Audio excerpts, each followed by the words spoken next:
Hello, TNA fam. How's it going for today? We are back at the Impact Zone podcast to talk more TNA wrestling shenanigans. And of course, we're talking more final resolution matches upcoming that they have previewed.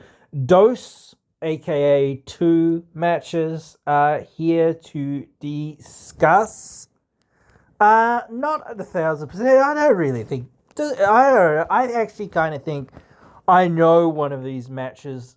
I kind of feel like is getting bumped to the pre-show, which, that always kind of sucks. I think. So I might just talk about that match because it's probably getting bumped to the pre-show, and that kind of sucks for them, but whatever. It happens all the time. And the thing is, like I say, it's like, well, a lot of the hype or whatever isn't around, or a lot of the stuff that's been going on of late isn't been around the Knockouts tag titles. There's been not very much interest in that division for a long time, and it's a filler division for the most part. But we do have the Inspiration taking on Tessa Blanchard and Victoria Crawford. Look, I still don't see them changing the titles very much. Like, Vic and Tess have just sort of come together realistically. Like, they haven't had that many matches. Like, they've been together as a duo for a while, but they haven't had that many matches. And I don't know. I just kind of feel like every time that I talk about Tessa Blanchard and what's going on with her, I feel like we've got to just distance ourselves from all the chatter and all the shenanigans and whatnot, because she is here and she is doing stuff, and I think she hasn't had a misstep since she's been back or whatever. I don't know. I haven't seen it. Like, I don't even know that she has a social media account, so I don't see that she could be posting anything defamatory or whatever or anything like that, because she doesn't have social media as far as I know. Someone could prove me wrong, I'm sure, but I don't go digging for things like this. I don't go looking for things like this. And I tend to stay off social media for a fair bit as well. I'm only on there every now and again, and I'm mostly on there to retweet stuff for the promotion and whatnot and whatever else, and for some friendships and family stuff or whatever. That's about it. Like, I'm not really TikTok's a bit different or whatever. YouTube's a bit different because that's more of, this is me binge watching things or whatever. But for the most part, I'm not really on there. I'm not really paying attention to much. I don't see a lot of the tweets that people see out there, or the Facebook posts that people see of people roasting other people and things like that. So I don't get into that sort of thing anyway. I just don't care. But yeah, whatever. Look, I can say about any match, it'll be a fine match. It might even be a really good match. But I don't know. It's probably nothing's happening. That's the thing. I do feel like, any time that you think that Tess is going to do something, I feel like, for me and for a lot of people that actually watch the product, I think, and whatnot, even the fans in the arena, who might not, some of them might not like her, but I think they would be very much fine with her winning, because they see her every week. She's here every week. She's here every month right now, so she's putting in the work, and I don't think that they're that caring about, well, not, I don't want to say online rumors or whatever, anything else, but what have you. All that shenanigans. I don't think they care as much about all that shenanigans. I think that they care about what they can see every week, every month, for 6 months, whatever it is, a year, whatever it is. But the problem becomes with those people that are in that other section of people that are like, no, we hate this bitch because supposedly she said some stuff or whatever, or she did some stuff, but apparently we can't forgive anyone and forget or whatever, even though she's supposedly apologized and she supposedly made up with the person and all this other stuff. No, she's got to be labeled a racist for the rest of her life, and she can never do anything right again, and no matter how talented she is or whatever else, da da da da. That's what I'm saying. I'm just not saying you should, like, you can completely forgive her or whatever else or whatnot, even if you do believe that. But still, like, you know, I don't know any of this stuff. I do try to play devil's advocate as somewhat in this because I've kind of got to. But like, if she did what they said she did, then yeah, sure, she does deserve some, like, hey, shame on you for that or whatever, but she should be allowed and able to reconcile that and have said, hey, I've reconciled that and I've apologized to the person and I've made amends with the person, and supposedly this is what she's done. Supposedly, I don't know. Again, this is why I hate talking about her, because you've always got to have all these prefaces and all these different things of saying supposedly this and supposedly that or whatever else. So I don't know the details, and I think it's a private matter, so I don't think we'll ever know the details of it, which in my mind I'm not really all too fussed with. But for this match, I just feel like they're probably going to keep her away from the titles just because of that vocal, well, I don't want to say minority because it is a fair amount of the fans, but that vocal minority of people that are out there that are just like haters of her because apparently no one can have something redeeming about them, you know, after doing things, but whatever.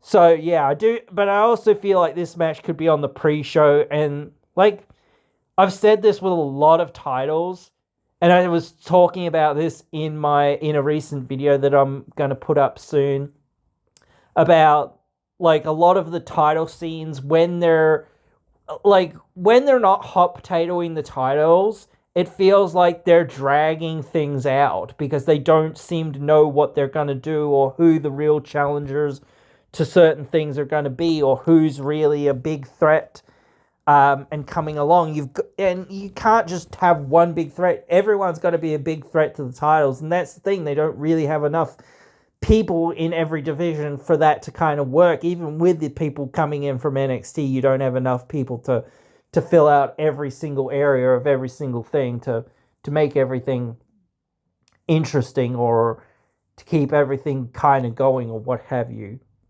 And that sort of thing. So it is what it is. But yeah, that is that. I'm not going to talk about if, ands, and buts, and candies, and nuts, or whatever else anymore. I'm going to move on and talk about the Rascals versus Order 4.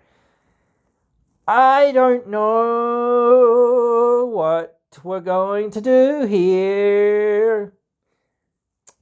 Because, like, no, it wasn't last month. A couple of months ago, you had that big match with Order 4 and the System. You just had the Rascals beat the System, and Order 4 couldn't beat the System. So, I don't know. But then again, you could have Order 4 win, because I feel like, I don't know, you still need, like, to build that faction up and Ali up. So, I'm kind of on the fence with this. I'm really on the fence with this. This one's super interesting to sort of consider who will win. But then again, like, I've said this so many times about, like, the group Order 4, they've got essentially two jobbers in the group. So that makes me like more lean to the Rascals will win, because they've got two jobbers effectively in their ranks. But even having said that, like the great hands, great hands, whatever you want to call them, they've got to win over some of the amount of the members of the Rascals. So, there is that. And like I was saying before, if you're gonna have two of the and this is also another if they're going to be signed for the next year, which I hope that they are, if you're gonna have the Rascals signed for the next year, or even like two of the Rascals signed for the next year, I think you've got to have all of them in some way, in some form, in some fashion. But at least if you have two of them, at least those two can be in the tag team scene, and you can use them as a tag team. If you have the other two, then that's great, because then you can use all four of them. You can use two of them in the tag team, and you can use each of them in sort of a singles role, and then they can float in and float out of being a tag team sometimes when they've had losses or whatever, someone in the tag team suffered a loss or whatever, so that can refresh the tag team and sort of that sort of thing, and refresh the singles divisions sort of thing. So I don't know, but yeah, I was saying this as well about a lot of Ace Austin, Trey Miguel, Zachary Wentz, a lot, and Dez, a lot of these guys, and Chris Bay and a few other people, but a lot of those guys have been in TNA for quite a while, and they really haven't really reached that next level. They have all been sort of floating around the mid card for the most part. Ace Austin got a couple of main events here and there, and so has Trey here and there. But you haven't really elevated a lot of these guys, and you really need to elevate a lot of guys. You need a lot of guys to carry the company. Many hands make light work, and just more variety and more diversity at the top is just better. You can't rely on one person ever, because you've just lost Joe Hendry, pretty much. And you need more big baby faces. Realistically, the Rascals and that should be fighting off, the NXT guys. And even you should have Wes and Trey or whatever. Maybe that's the answer, actually. Because Tyreek and whatever his name is, TNT, the guys that are facing the Hardys for the tag titles. I said this before about them. That I thought maybe they could win. I don't know. But then if you have them win, you've got the Rascals right there. You've got many variants of the Rascals for them to go up against. And yeah, you've got a couple other teams or whatever else. You've got the good hands or great hands or whatever you want to call them. The hands. Just the hands.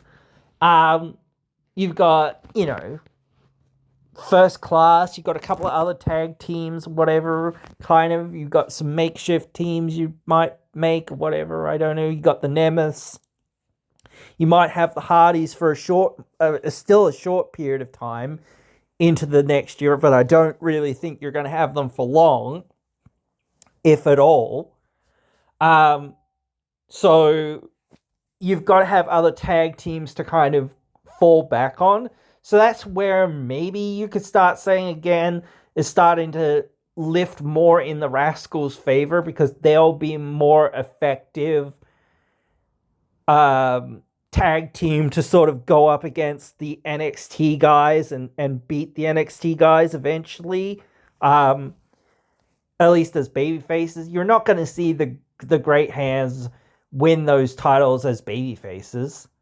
So why, you've had that happen where it's been a heel has won it in a babyface setting kind of thing. It's that doesn't make sense, but then again, it's in NXT kind of, so it's kind of in another universe, so it's a bit different. And I'm also annoyed to the fact that a lot of these like things like that have happened in NXT. It's like, dude, these things, if it's revolving around a TNA thing, it's got to happen in TNA. If it's revolving around an NXT thing, then it can happen in NXT. Like, because then the people that are caring about TNA don't have to care about NXT, and the NXT people don't have to care about TNA. You know, like, realistically, unless they're interested. Like, I'm not interested in watching NXT. Like, I've seen NXT. I've given it a few little tries to watch it and pay attention to it. It's certainly not bad. I'm not trying to hate on it, but it's something that's just, I've gone, no, it's not for me, you know, or it's not got what I want in professional wrestling. It certainly has a lot of good things. I don't want to say anything bad specifically about it or whatever, but it just doesn't sit for me. And it's not like, I think like old school NXT, like black and gold NXT, most of that era, that was kind of the era that I would have actually like paid attention to and watched NXT for the most part. Now I don't think I would pay much attention to it. Even with TNA guys going there, I don't really pay much mind to it. But yeah, I don't know still, so I'm kind of on the fence. You could see in the next few weeks, like if Order 4 gets some sneaky wins, like that's more for the Rascals to kind of get in there at the pay-per-view and get their win back kind of thing. But then again, it's kind of weird because, like, I do think even though a lot less people tune into the monthly special pay-per-views, that I still think more people tune into the monthly specials than tune into the TV every week. Especially the fact that a lot of the TV is taped. Not all of it, obviously, but a lot more of it is taped than what isn't. And the pay-per-views are at least live, so you at least are like, this is new stuff. It's not been spoiled 3 weeks ago or 4 weeks ago or whatever it was, and we already know the results or we already know what happened, and that sort of thing. So it's like, yeah, that is one of those things of, you know, you might know little things or whatnot here and there. Such and such appears, whatever, you know, or, you know, has a dark match or whatever, you know. But still, it's like, oh, well, so what? Like, that's a dark match, you know, like, who cares? Or whatever.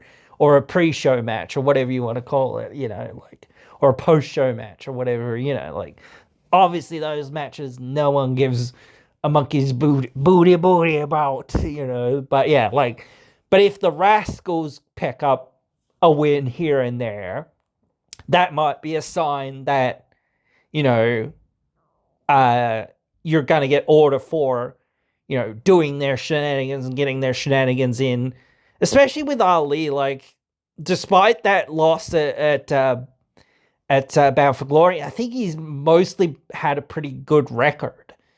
So he's won most of his matches. Like, he's certainly an upper main eventer guy. So, but yeah, like, a lot of the Rascals kind of are just the mid-card guys, but obviously the good hands are just kind of the jobbers. So, like, this new guy, what's this new guy's name? I can't remember what his actual name is. He's just called Agent Zero, but, like, I can't remember his actual name. But we haven't really seen a whole lot from him yet. Like, we've seen little glimpses of what he can do. But it'd be nice to kind of see him, like, as his own thing and see what he can really do. He's a big man, so I don't know whether he can, like, be expected to be like the high flyers and be doing too much stuff. But again, he's like, I'd like to see what he could do, certainly. That'd be cool to kind of see if he's, like, able to carry things, and it depends on the opponent probably as well, like, and how much investment's in there. But yeah, like, that's where I'm standing right now. I kind of feel like the fact that we haven't seen enough, it means that I don't really know where that's going, and like what you're gonna do with them afterwards. I mean, if you're gonna have the NXT guys win over the Hardys, which I don't know that you are, but I kind of almost feel like you could be going in that route. But then again, you could be going in the route of saying, let's put Order 4 over them. So then you're kind of giving the Rascals a distraction or whatever with the NXT guys instead of chasing the titles. So then Order 4 can, or the Great Hands, Good Hands, or the Hands, whatever you want to call them, can have their reign for a few months or whatever else it is, and then the Rascals can, or somebody else could come along and take them off them. So I don't know, that kind of seems interesting. I said the same thing for the system as well. Actually, I really want to say that with Moose the most, because I think the tag team titles are the last titles that he needs to win before coming Grand Slam. So I kind of want to see Moose hold every belt in TNA. Like, that would really help cement him as he's done everything in TNA kind of thing. Even though it feels like he's done everything and he's been there for a while and whatnot, he still hasn't won the tag titles. So that would really like be the last like feather in the cap type thing for him to do. So that'd be cool to see as well. So especially before he like goes away or retires or whatever, or goes, like, he said he would go to WWE, but never say never, I say as well. Like, but yeah, like, certainly he would be less capable than what he is now, so he might not want to go. Well, he's still in very good shape, so he wouldn't be that far off his peak, I would say. But it's a different system over there, and yeah, I don't know. It always depends, but, and as say, he's been there for a long ass time. So people forget that, kind of thing sometimes. But yeah, that's where I'm standing with these updates thus far. I'm sure, like, I feel like there might be one or two, mostly pre-show matches announced, but like it's gonna be like the week, or well, it is the week before now, isn't it? I think. So it'll be like announced like the day or two beforehand, I believe. Let's see, because I'm not 100% sure. December 5th, which I don't know, where's that? Where is that?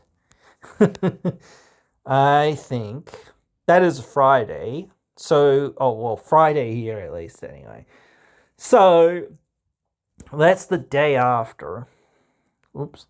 So yeah, there's only next week, so the day before the event.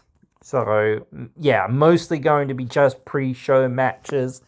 We will obviously be trying our best to skimp in those last few matches when they're announced, if we can. Like, if they're announced on the day or just before the show, then I really can't do anything, because it takes so long to produce these sorts of things anyway.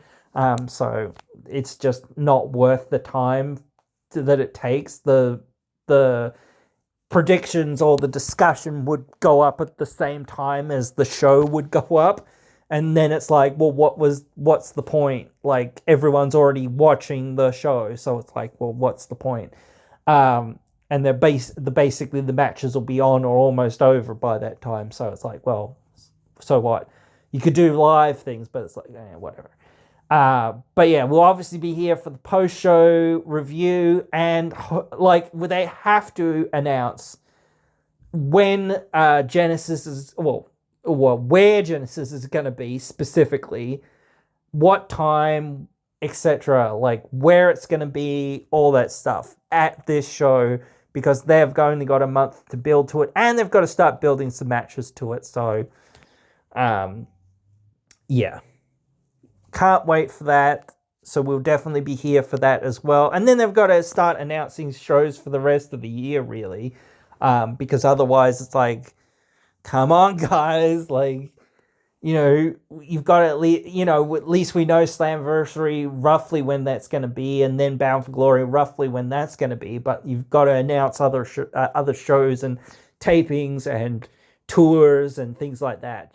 And like, I hope that they are not in the same place as WWE and AEW, because it starts like, sometimes it's good, but a lot of times it's just crowded. So it's like, it'd be better to be in a place that is very hungry for wrestling, but is also not where WWE or AEW are going, unless you're just like, hey, we'll leech off the fact that they've got a big show and whatever else. So, but yeah, guys, I hope you have enjoyed this one. Hope you join me again in another one.